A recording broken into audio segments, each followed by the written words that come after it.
नमस्कार मंडळी, श्रावण महिना संपला की लगबग सुरू होते गणपती बाप्पांच्या आगमनाची। चला तर आज आपण गणपती बाप्पांना आवडणारा नैवेद्य म्हणजेच उकडीच्या मोदकची रेसिपी बघूयात। तर त्यासाठी कढईमध्ये खसखस आधी भाजून घ्यायची। त्याच कढईमध्ये 2 चमचे तूप गरम करून घ्यायचं। त्याच्यामध्ये 1 कप ओल्या नारळाचा चव घालायचा, अर्धा कप किसलेला गूळ घालायचा किंवा चिरलेला गूळ घालायचा। आता हे सगळं व्यवस्थित मिक्स करून घ्यायचं। ओल्या नारळाचा चव आणि गूळ व्यवस्थित एकजीव करून घ्यायचा। गूळ चांगला मेल्ट होईपर्यंत आपल्याला याच्यामध्ये परतून घ्यायचा आहे।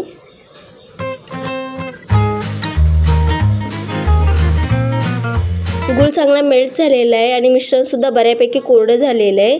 आता याच्यामध्ये आपल्याला भाजलेली खसखस घालून घ्यायची आहे। त्यानंतर याच्यामध्ये वेलची पूड घालायची। आता वेलची पूड टाकतानाचा व्हिडिओ माझ्याकडून स्किप झाला, त्याच्यामुळे ते तुम्हाला दाखवू शकत नाही मी आता।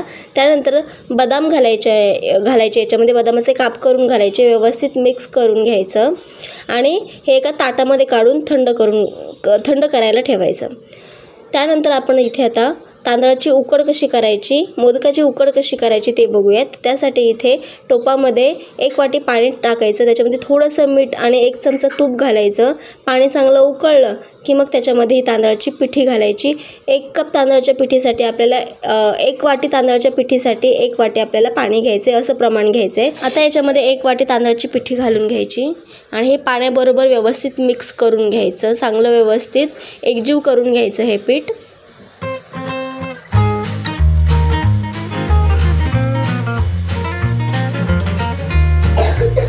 चांगलं व्यवस्थित मिक्स झालं की मग गॅस बंद करायचं आणि त्याच्यावरती झाकण ठेवून 5 मिनिटांसाठी वाफ काढून घ्यायची।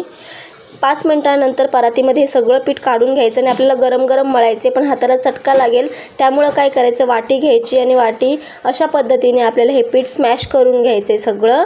आणि बऱ्यापैकी पीठ थंड झालं की मग आपल्याला हे पीठ हाताने मळून घ्यायचं। एकदम मऊसूत असा गोळा आपल्याला ह्याचा तयार करून घ्यायचा आहे। तुम्ही ते बघू शकता अशा पद्धतीने। त्यानंतर काय करायचं, इथे मी मोदकाचा साचा घेतलेला आहे। मोदकाच्या साच्याला सगळीकडून तूप लावून घ्यायचं। तुम्हाला जर का कळ्या पडता येत नसतील तर हा एक बेस्ट ऑप्शन आहे आणि इझी ऑप्शन आहे। तर मी इथे मोदकाचा साचा घेतलेला आहे, त्याच्यामध्ये पीठ घालून घ्यायचं, सगळीकडे व्यवस्थित पसरवून घ्यायचं तांदळाची पिठी। त्यानंतर त्याच्यामध्ये जे आपण स्टफिंग तयार केलं होतं ते घालून घ्यायचं।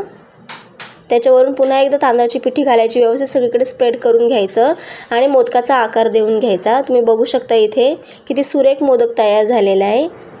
आता अशा पद्धतीने आपण सगळे मोदक तयार करून घेऊयात। आता इथे सगळे मोदक तयार करून झालेले आहेत। आता हे आपल्याला उकडून घ्यायचे आहेत, तर त्यासाठी मी इथे टोपामध्ये पाणी गरम करायला ठेवलं। त्याच्यामध्ये ही चाळण ठेवली आहे, त्याला सगळीकडून तूप लावून घेतलेलं आहे। आता त्याच्यावरती सगळे आपले हे मोदक ठेवून घ्यायचे आहेत आपल्याला आणि झाकण ठेवून 15 मिनिटांसाठी आपल्याला हे स्टीम करून घ्यायचे आहेत। 15 मिनिटांनंतर आपले उकडीचे मोदक तयार आहेत। तुम्ही सुद्धा नक्की ट्राय करून बघा आणि अजून जर का आपल्या नगरी ठसकाला सबस्क्राईब केलं नसेल तर चॅनलला सबस्क्राईब करा। व्हिडिओ आवडल्यास लाईक करा। थँक्यू।